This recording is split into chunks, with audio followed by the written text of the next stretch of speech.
Young tiger ఎన్టీఆర్కి కొడాలి నానికి ఉన్న రిలేషన్ గురించి కొత్తగా చెప్పనవసరం లేదు. జూనియర్ స్కూలింగ్ అంతా గుడివాడలో నాని అండర్లోనే జరిగిందని చెప్తూ ఉంటారు. కాలేజీ నుండి హీరోగా మారే వరకు తెర వెనక నాని చాలా సపోర్ట్గా ఉండేవాడు. అయితే అనూహ్యంగా నాని టీడీపీకి హ్యాండ్ ఇచ్చి జగన్కి షేక్ హ్యాండ్ ఇచ్చాడు. వైఎస్ఆర్సీపీ నుండి ఎమ్మెల్యేగా గెలిచాడు కూడా. అప్పటి నుండి తారక్ నాని కలిసి కనబడలేదు. స్వయంగా ప్రెస్ మీట్ పెట్టి మరీ నాని పార్టీ పెట్టడం వెనక నా హస్తం లేదు, అది పూర్తిగా అతని వ్యక్తిగతం అని తారక్ చెప్పిన సంగతి కూడా తెలిసిందే. ఇదిలా ఉంటే అప్పట్లో తారక్ ఓ న్యూస్ ఛానల్కి ఇచ్చిన ఇంటర్వ్యూలో నానితో తనకున్న రిలేషన్ గురించి, తన లైఫ్లో ఉన్న బెస్ట్ ఫ్రెండ్స్ గురించి చెప్పాడు. నేను ప్రాణాలు ఇచ్చే ఫ్రెండ్స్ చాలా తక్కువ మంది ఉన్నారు. ఫస్ట్ ప్లేస్ కొడాలి నానిదే. తనంటే చిన్నప్పటి నుండి చాలా ఇష్టం. నా దగ్గర నుండి ఏది ఆశించలేదు నాని, ఎప్పుడు ఏది అడగలేదు.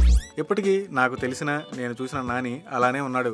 ఇక ఇండస్ట్రీలో రాజీవ్ కనకాల బెస్ట్ ఫ్రెండ్, లండన్లో వర్క్ చేస్తున్న స్నేహాలు కూడా నాకు మంచి ఫ్రెండ్, లవరాజ్ అనే మరో క్లోజ్ ఫ్రెండ్ కూడా ఉన్నాడు. వీళ్ళే నా జీవితంలో అతి ముఖ్యమైన ప్రాముఖ్యమైన ఫ్రెండ్స్ అని చెప్పాడు తారక్.